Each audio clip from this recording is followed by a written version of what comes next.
Salut à tous, c'est Dogma. Aujourd'hui, on va reprendre les différentes nouveautés et le contenu de Battlefield 6, les classes, le gameplay, les maps, les armes et j'en passe. Avec les réseaux, on voit beaucoup de choses de façon très éparpillée, on ne sait pas trop quelle opinion se faire. Là, ici, dans cette vidéo, tout est regroupé dans le but que vous puissiez avoir une idée solide de ce que vaut ce Battlefield.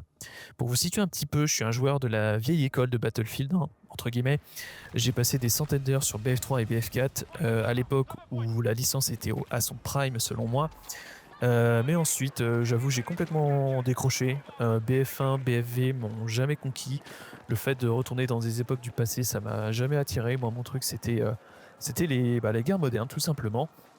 Le dernier Battlefield auquel j'ai joué, c'était BF5, et c'était en 2019, donc je vous laisse faire le calcul. Donc ça fait un bail que j'avais pas touché un BF. Je regardais de loin quelques gameplays de BF 2042, mais aucun coup de cœur qui m'avait donné envie de sauter le pas et de l'acheter. Donc toujours pas de retour sur Battlefield. Et là, après avoir vu les images du prochain opus de DICE, j'ai décidé de leur laisser une chance et de télécharger la bêta et voir si ce Battlefield 6 pouvait me faire kiffer de la même façon que BF3 et BF4 à l'époque. Alors aujourd'hui, je vais vous partager mon ressenti sur la bêta de BF6. C'est un avis subjectif, honnête et qui vient du cœur. Je me base surtout sur le feeling et les souvenirs mémorables de BF3 et BF4 qui sont respectivement sortis fin 2011 et fin 2013.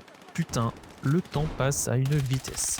Le gameplay que vous avez sous les yeux, c'est de la conquête sur la map Empire State. Je joue soutien avec la M433 et sans plus attendre, voilà ce que j'ai à vous dire sur ce Battlefield 6. Le retour à l'âme de Battlefield. Mais c'est quoi l'âme de Battlefield? Alors histoire de clarifier les choses, pour moi, ce qu'on appelle l'âme Battlefield, c'est des grandes maps, des squads de 4, du gameplay en équipe et des classes ou des rôles qui apportent chacun quelque chose d'unique. Le soutien réanime à la chaîne, l'ingénieur gère tout ce qui est véhicule, réparation ou destruction, l'éclaireur reste en retrait pour spotter et sniper de loin, pendant que l'assaut rentre dans le tas pour déstabiliser les lignes ennemies.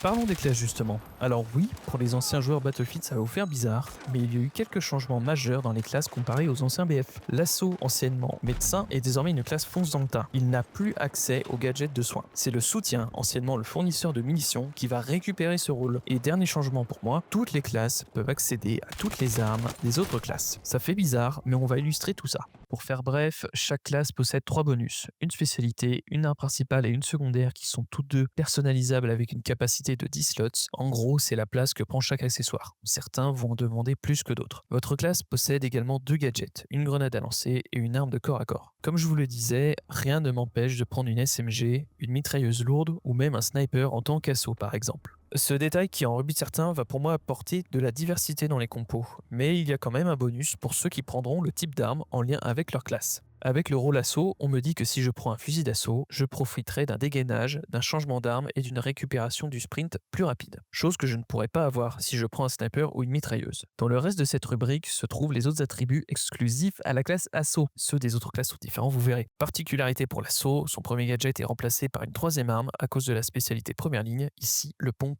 M87A1. Même architecture pour l'ingénieur, lui ne change pas. Chalumeau, lance-roquette, une grenade anti-véhicule et un bonus s'il porte une SMG. Le soutien, le fameux nouveau médecin. Fini le C4, voici les défibrillateurs et le sac de ravitaillement qui comprend de la régénération de santé et des munitions. Petit plus s'il porte une mitrailleuse. Et enfin l'éclaireur quant à lui est très similaire à celui de BF4 avec le C4 et la balise de déploiement. Bonus s'il porte un sniper dans ses mains. Au niveau du gameplay et des mouvements, BF6 fait vraiment un bond en avant. On a des sauts fluides, des appuis sur les murs, une visée rapide penchée à droite ou à gauche, un peu à la façon R6. Mais ce que je kiffe dans ce BF, c'est que notre soldat interagit vraiment avec l'environnement. C'est plus comme à l'époque de BF3 ou BF4 où on avait juste un perso qui court, qui s'accroupit et qui saute et qui se couche. Notre perso maintenant dans BF6, il franchit les obstacles naturellement, il escalade de façon fluide et il prend en compte ce qui l'entoure pour ne pas rester bloqué. Même les chutes sont gérées différemment. Tu penses te péter les jambes en sautant de trop haut, mais en fait, ton perso va faire une roulade pour amortir les dégâts de chute. Petit bémol, le parachute est ultra rapide, vraiment trop ultra rapide. Résultat, sur certaines maps, il y a des joueurs qui exploitent ça pour glitcher et qui accèdent à des bâtiments qui sont d'habitude inaccessibles. Les maps. Alors, je rejoins ce que beaucoup d'autres disent, ça manque de combats à grande échelle. Les maps dans la bêta sont un petit peu petites comparées à l'époque de BF3 et BF4. Pour en citer quelques-unes, Frontière Caspienne, Opération Tempête de Feu, Barrage de Lankang, Transmission Pirate, Train de Goldmood, la liste est longue. On en est très loin avec ce BF6. On a plus la sensation d'être dans des maps à taille humaine. En conquête, on peut parcourir la distance entre deux objectifs opposés en vraiment pas beaucoup de temps. Point positif tout de même, les maps sont vivantes. Avant, dans BF3 et BF4, quand tu entrais dans une rue, dans un bâtiment, c'était souvent vide. Là, c'est complètement l'inverse. Les décors sont fournis, remplis de détails, comme si les habitants venaient tout juste d'être évacués. Tu sens vraiment cette immersion, cette ambiance de guerre réelle et urbaine. Et au niveau de la destruction, on est servi. Les bâtiments, les fenêtres, les devantures, les tables, tout ce qui traîne peut être explosé. En tout cas, quasiment explosé. Une map en début de partie n'a plus du tout la même gueule à la fin. Mais attention du coup, étant donné le nombre de bâtiments qui sont visitables, ça fait beaucoup plus de planques et aussi du coup plus de possibilités de se faire surprendre. Quelques faits concrets désormais, la bêta de BF6 a été un vrai succès. Et ouais, les serveurs étaient stables, ou en tout cas pour le deuxième week-end, les développeurs ont été réactifs et la communauté s'est beaucoup impliquée. Résultat, presque aucun bug majeur est à signaler, si ce n'est que le jeu est gourmand et pour le faire tourner, il faut pas trop surestimer les capacités de son ordinateur. Reste à voir si EA arrivera enfin à garder la stabilité de leur serveur à la sortie officielle du jeu. Autre info pour ceux qui ont joué à la bêta, tous les défis complétés et les récompenses seront transférés le 10 octobre, jour de la sortie officielle de BF6. En revanche, votre niveau en jeu sera réinitialisé à 0, pareil pour les déblocages d'armes et des accessoires. Seules les récompenses des défis présents dans la bêta seront conservées. Autre bon point, comme je le disais, c'est la réactivité des développeurs. La communauté s'était plainte du temps d'armement des MCOM en mode ruée. Les développeurs ont réagi quelques heures après et ont passé le temps des MCOM de 45 à 30 secondes, ce qui a totalement rééquilibré le mode.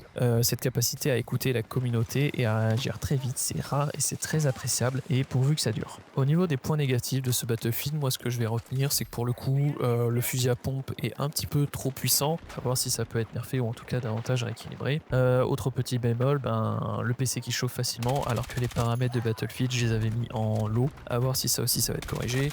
Les maps à grande échelle manquent un petit peu, parce que c'est un petit peu ça l'esprit Battlefield aussi, c'est des maps à grande échelle avec beaucoup de conflits mais étendus sur un territoire assez large entre guillemets. Là les maps sont un petit peu plus short, elles restent espacées ou en tout cas grandes, mais elles sont nettement, en tout cas je trouve, beaucoup plus petites par rapport à ce qu'on avait sur BF3 et BF4. Par contre, au niveau des points positifs, il y en a beaucoup plus très clairement. Moi j'ai eu un feeling de fou malade quand j'ai joué à cette bêta. J'ai eu une énorme dose de nostalgie. Pour le coup ce BF6, il est fluide, il est dynamique, les classes vont amener beaucoup de nouveautés, étant donné le fait qu'elles vont pouvoir utiliser toutes les armes, ça va être un petit peu diversifié, un petit peu original, je pense que ça va être vraiment positif. Et autre petit dernier point positif, c'était la beauté et le travail accompli sur l'identité des maps. Comme je disais, on a des maps, des rues et des bâtiments qui sont vraiment composés, qui ont été travaillés. On a du détail, on a du décor, ce qui fait qu'on n'a pas du tout cette sensation de vide et au contraire, on a une sensation d'immersion qui est immédiate. Travail à saluer des développeurs. Pour conclure, Battlefield 6 m'a extrêmement surpris dans le meilleur sens du terme. En tant qu'ancien joueur, j'ai vraiment kiffé et j'ai retrouvé plein de sensations que j'avais à l'époque de BF3 et BF4. C'est presque parfait à mon goût. Il y a encore du boulot sur certains équilibrages, mais la base elle est là et surtout les devs ont l'air d'être à l'écoute. Maintenant, reste à voir si ça tiendra dans la durée. Il s'agissait que d'une bêta, mais c'était très prometteur à mon goût. Dites-moi en commentaire ce que vous avez pensé de cette bêta et dites-moi également ce que vous avez pensé de cette vidéo. J'y ai passé du temps, alors tous vos retours seront les bienvenus. Pensez à liker, à vous abonner. Merci d'avoir regardé, c'était Dogma et à bientôt sur le champ de bataille.